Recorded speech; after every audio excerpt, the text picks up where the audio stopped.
All right. We need it, right?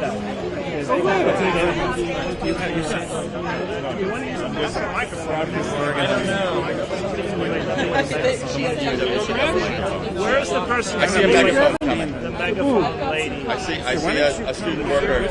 UAW with the megaphone. Megaphone. It's got the megaphone. Press, we need some room. We need some room. There we go again. There we go.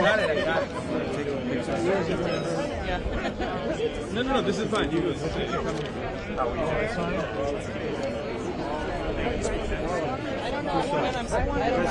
Step back. You can actually get a shot of all of us faculty members.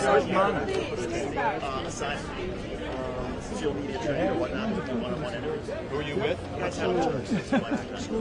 Okay, I can't talk to you right now. Maybe catch you later. I can get you some Chris contacts later. Okay, let's do this. Let's do this. Testing. 1, 2. Great.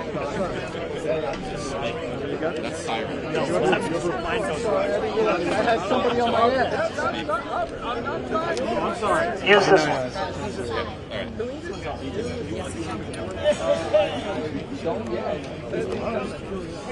Dr. Maldani, how are you? You don't need the megaphone. Hello. We don't need the megaphone? No, we need the megaphone. Yes. It'll sound better. People to hear in the back. What if I do this? Yes. Okay. We're going to point the megaphone up so that all our colleagues who are behind the news cameras can hear us. All right? All right. Professor Khalidi, would you like to start? Sorry about that. We want to see your face, though. You want to see my face? How's that? And Okay. remember, these I appreciate the people back there. There's 200 of them. These cameras are 1 million people. I So understand just keep that. in We mind. know how it works. I understand that. I've been doing this. Need your name, please. Spell your name. Give me a break. Take the thing off and just hold the thing. My name is Rashid Khalidi. I'm the Edward Said Professor of Modern Arab Studies at Columbia University. I've been teaching here for a total of 22 years. When I was a student back in the 60s, we were told we were led by a bunch of outside agitators, by politicians nobody remembers the name of today. We were the conscience of this nation when we opposed the Vietnam War and racism back in 1968 and 1969 and 1970. The Vietnam War stopped because the people opposed it, and the people who led that were students. And the students who led that were here at Columbia and at Berkeley and a few other campuses on this fair Turtle Island. Students have been on the right side of history at Columbia and at other universities ever since the 1960s. We today honor the students who in 1968 opposed a genocidal, illegal, shameful war. Columbia University honors them. They're on the Columbia website. You can check it out yourself. 1968 is commemorated. One day, what our students did here will be commemorated in the same way. Yeah! They are and they were on the right side of history. And that will go down in history. That when the change finally came, and finally the American people who have already opposed this war, who have already opposed this genocide, are able to force their craven politicians to stop it, which we can do. The United States is part of this war.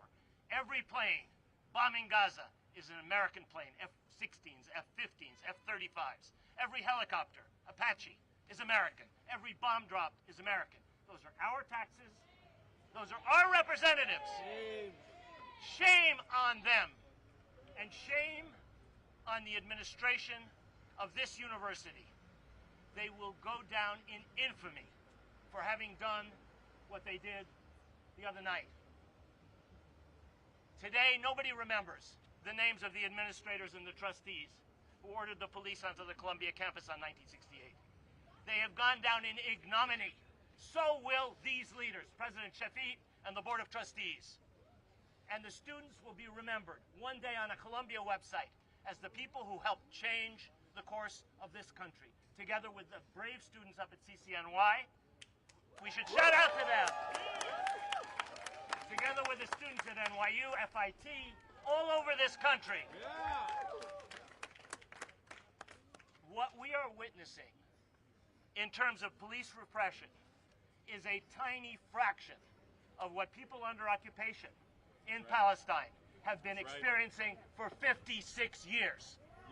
The kettling, the checkpoints, the blockades, the police dragging students out. Many of them were injured last night. The lies, outside agitators. Wait until the numbers come out from one police plaza. They were all students. They were our students. And we are ashamed of our university for, instead of continuing the negotiations that many faculty were happy to be part of, decided to bring in the NYPD.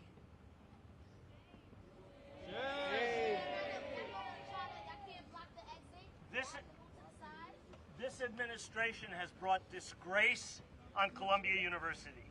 Shame on them. Shame on them. This is not and was not about safety and comfort, which is what they claim. Do we feel safer today that 100-something of our students have been processed down at one police plaza? Do we feel safer today that faculty and students cannot get onto their own campus? Of course not. This was a craven capitulation to external pressure. The students didn't want it. The faculty didn't want it. Outside forces wanted it. The politicians, the media, which has shamefully failed to report so much of what's actually happening here. And which has exaggerated incidents instead of looking at the whole picture. I don't want to talk more about the media. This is not about safety and comfort.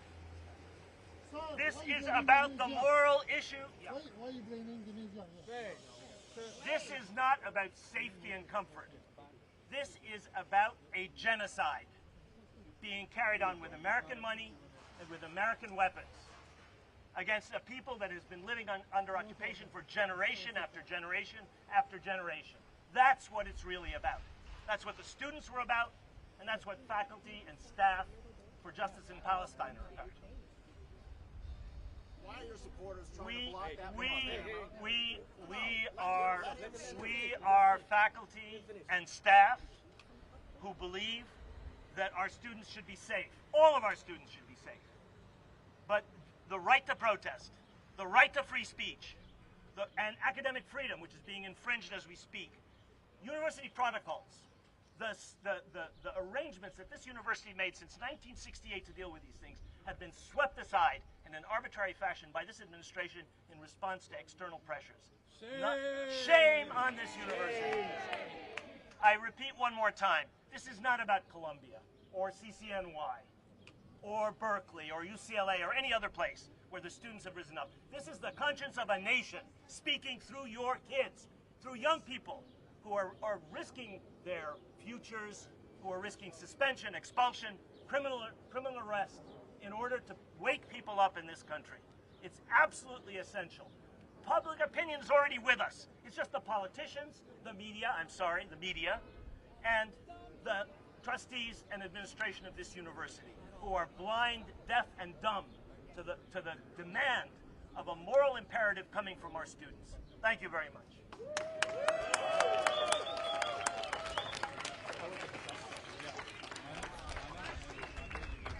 That's Rashid Khalidi. Thank you. Google it. Huh? You want to go next? Okay. Wait, we want to move over there? Just keep going. Okay. All right. You want to go now? You talk into this. I'll hold it. Hi, I'm Nadia Abu El-Taj. Hi, I'm a professor of anthropology here. I've also been here for about 20 years. I actually just want to talk about the process and what has gone on the last 2 weeks to kind of really clear the record from what the administration has been saying. Sorry, okay. So 2 weeks ago, about a little over 2 weeks ago, the same day that Minu Shafi, the chairs of the board, and the chair of the Columbia-appointed Task Force of Anti-Semitism testified before Congress. It was early that morning before they went that students set up an encampment. We found out about that encampment in the morning. The reason they timed it for when they did was because they knew that Shafi and the rest of them were going to throw them and everything they stood for under the bus. And she did.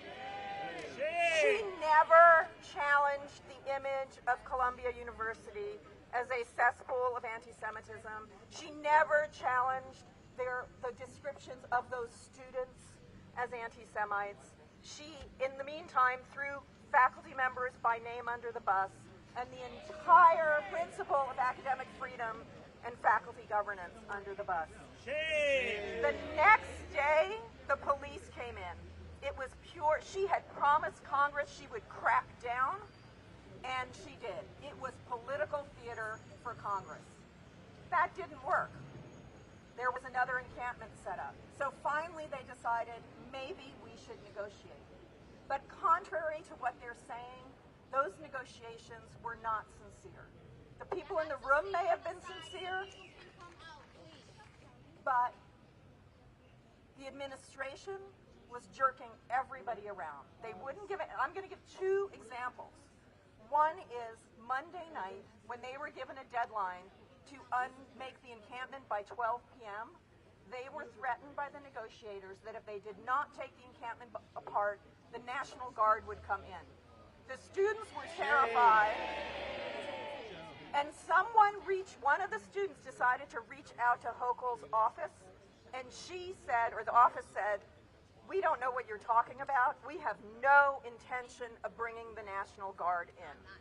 That is why the students walked away from negotiations that Monday night. Second, I want to say the final offer on the table had nothing reliable that the students felt that they could trust, which is fair enough. The administration has been untrustworthy all year. But more than that, the disciplinary consequences in the final draft were worse than the one in the penultimate draft.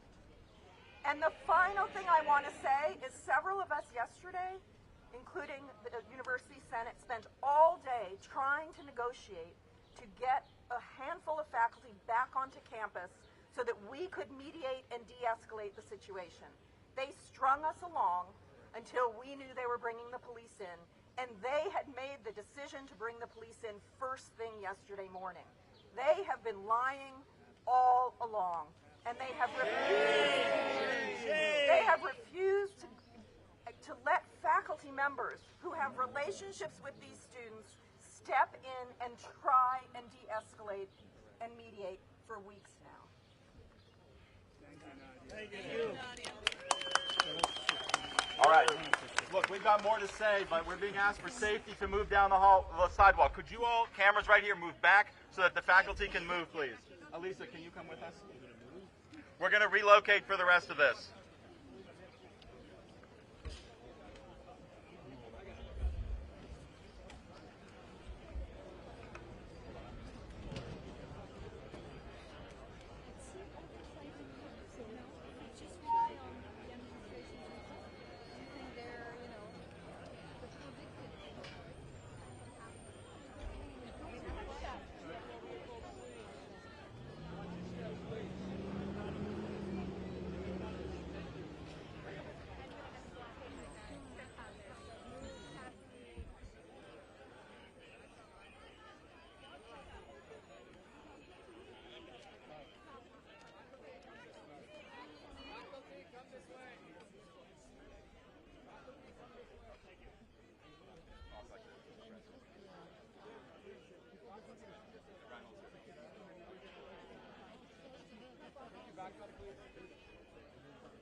Good afternoon, Columbia. I told myself I'd stop asking people how they're doing because I think we're all doing pretty rough right now. We had a bad night here. We had a bad night at City College. They had a bad night at UCLA. I'm pretty sure a lot of folks had a bad night in Gaza. Okay.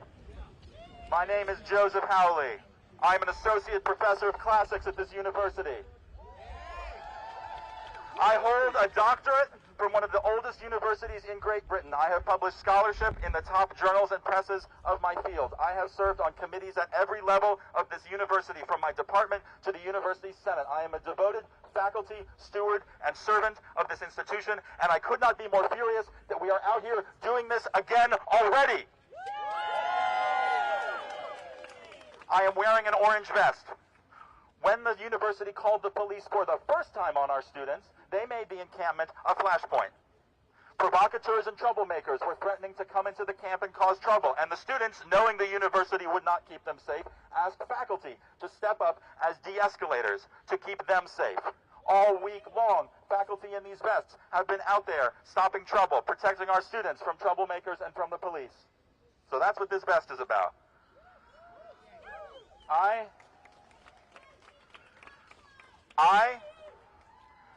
am a student of classical rhetoric, and so I will say three things. First, how did we get here? The last time I did this, it was November. The university had suspended Jewish Voice for Peace and Students for Justice in Palestine. They had falsely accused them of threats and intimidation, and they announced to the world that the official policy of Columbia University would be to punish speech on behalf of Palestine. They announced that they would be buying in at the highest level to the idea that criticism of Israel is a threat to all Jewish people. This is a lie. It is an extremist ideological position. And we have seen over the last 6 months what you get when you adopt that policy. And even if you disagree with me, even if you think that every criticism of the state of Israel is an attack on all Jews, I hope that you will also be furious right now, because it's pretty clear that absolutely no one is safer on our campus. In the name of protecting the feelings of some Jewish students, they let some other Jewish students be hauled off to one police plaza. They have used the feelings of some Jewish members of our community as a fig leaf for suppressing all speech on this campus. So that's how we got here. Number two, I need to congratulate the students of the Gaza Solidarity Encampment. I need to congratulate them for three things. You see this? One, they ignited a nationwide movement. Two, they exposed the rot and incompetence at the top of this institution. Three, they have forced the leadership of this institution and institutions everywhere to say what they really think and make their positions clear. They have exposed that which we were arguing about, and now no one can say that they do not see that speech about Palestine in this country is to be punished with the highest level of repression and violence. So congratulations to the Gaza Solidarity Encampment for empowering us all in this way, with this clarity. The third thing I need to say is I want to congratulate the university leadership. I know, but look, they have made incredible breakthroughs in reducing operating costs and increasing efficiency. Look, you don't need committees or advisory bodies if you've got AIPAC and Virginia Fox to tell you what to do. You don't need statutes and norms if you've got ADL talking points to set your agenda. You don't need to believe in a university if you're willing to let extremist right-wing ideologues tell you what your job is. And you don't need educators if you can just call in the NYPD to clean up any problem that you don't have the ability to take care of yourself. So look, they have finally achieved the dream of the neoliberal university. We're all out here because they've finally done it. They've created a university with no professors.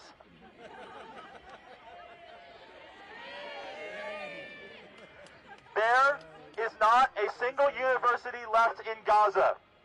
And I bet a lot of you today feel like there is not a university left in Morningside Heights. But I want to tell you that there is. And it's right here on this sidewalk. The faculty, the staff, the students. We are the university. University leaders, they come and go. They disappear into history. When they're gone, we'll still be here doing the work of creating knowledge, of educating young people. We are the ones who are going to have to build the bridges they burned and pick up the pieces that they scattered all over the ground. And look, it's not going to be easy because we do not have a lot of friends.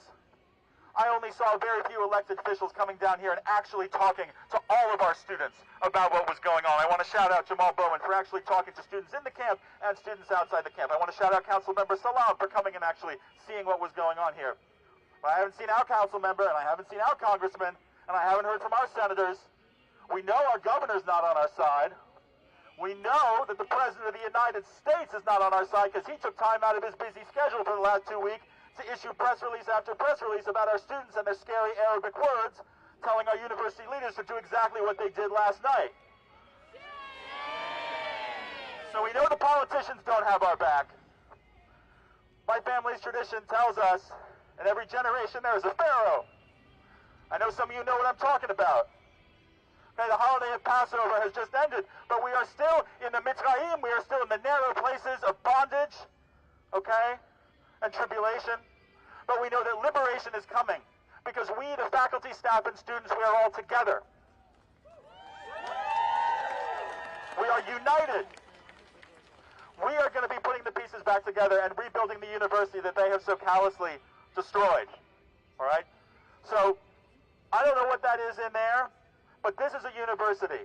Power to the faculty, power to the staff, power to the students, and power to the university. Thank you. I'm going to hand it over to my colleague from the Columbia chapter of the American Association of University Professors.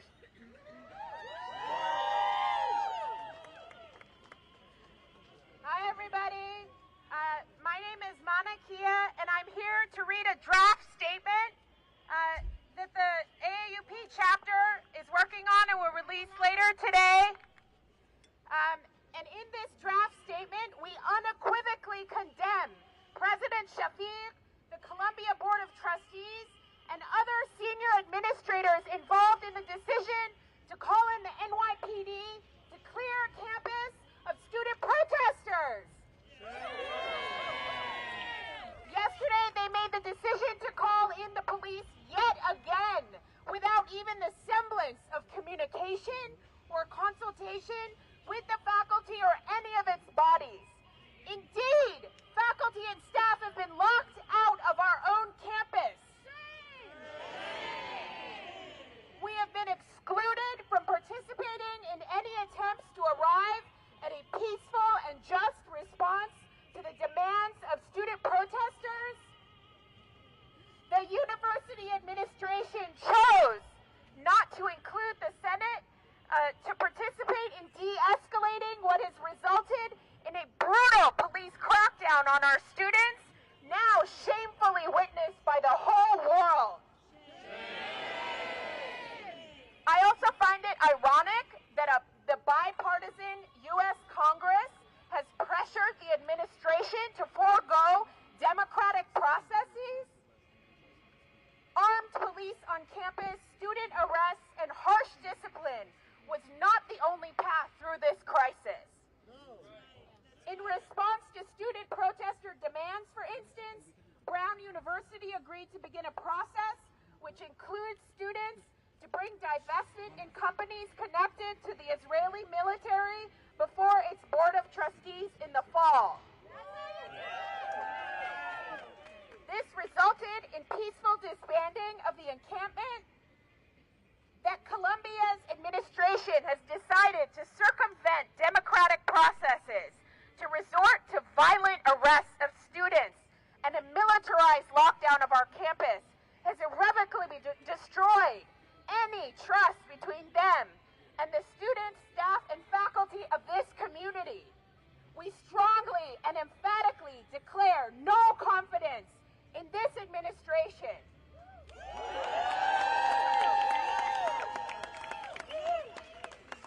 Most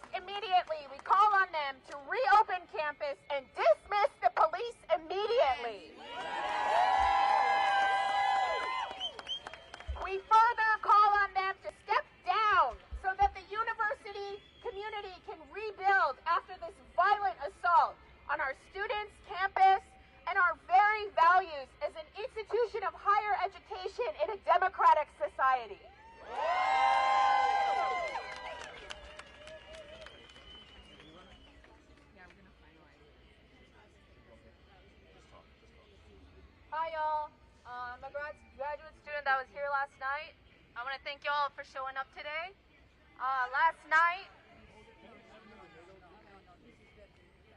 Last night we experienced extreme police brutality while defending Hins Hall. Quería decirte algo, el pueblo español dice que aquí no estamos en América, que América no fue cuando Cristóbal Colón hizo un genocidio, pero que ahora no va a ser Biden a hacer un genocidio en Hamas y en Israel por causa de que ahora tenemos allí su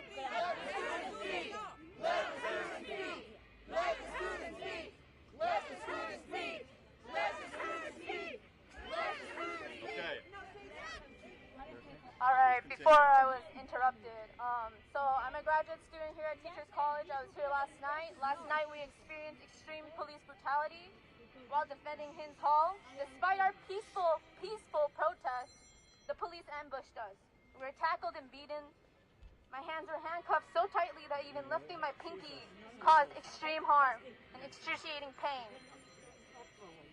Nonetheless, our determination for the liberation of Palestine remains unshaken. Long live the Gaza Solidarity Encampment. Long live Hins Hall. Long live the student Intifada. Palestine will... Woo! Palestine will be free.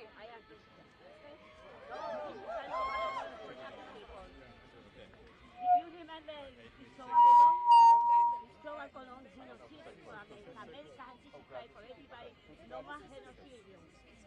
Yeah, for help for community, Hamas. Community, Thank you all for coming.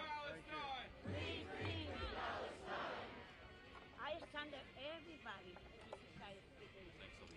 Okay. And thank you for everybody in the night Jesus. In the night Jesus, thank you everybody. Okay? Thank you, everyone. Thank you everybody in the night Jesus. Me, God bless you. No más war. America has Jesus. America no genocida. Cristóbal Colón is genocida. You remember the America had Jesus.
We will not stop. We will not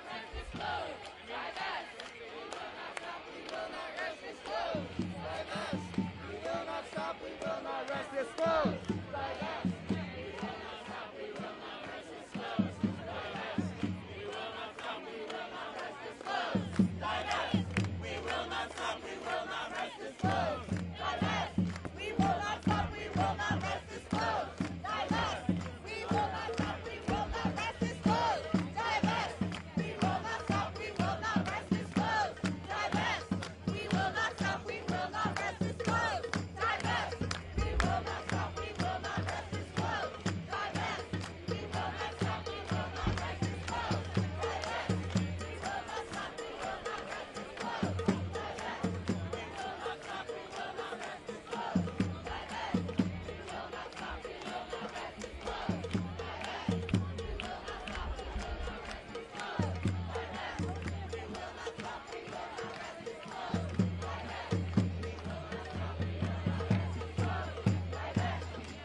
try to silence us, the louder we will be.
Justice is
No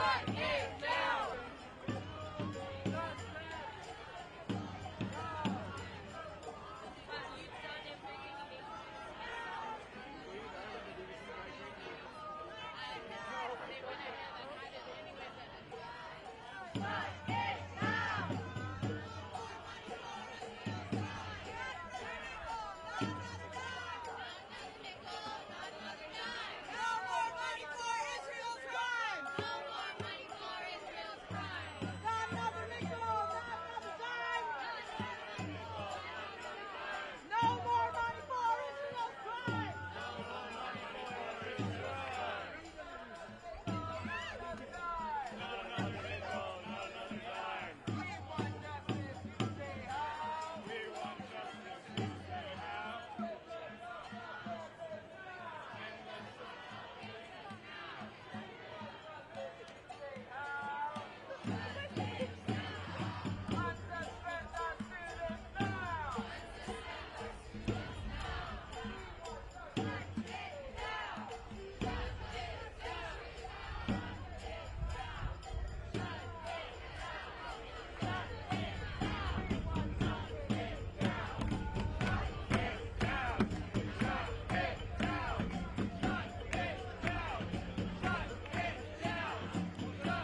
Unsuspend our students now.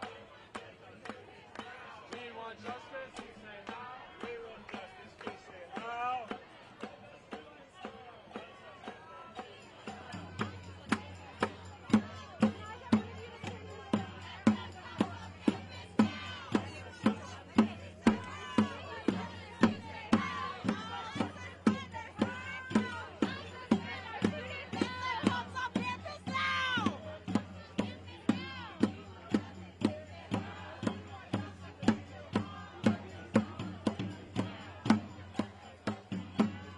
Justice, you say how?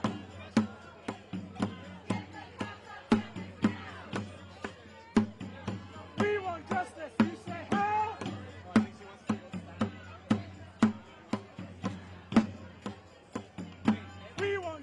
We want justice, you say how?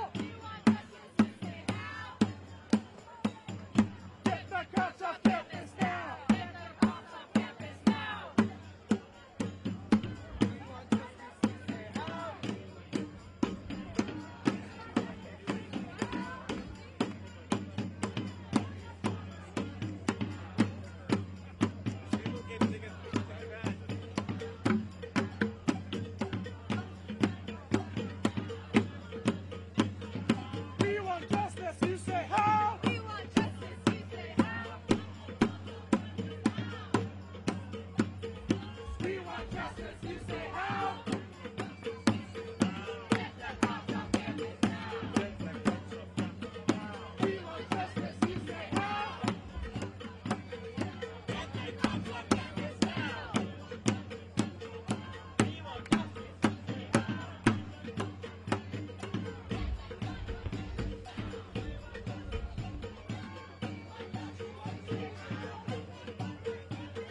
off campus now!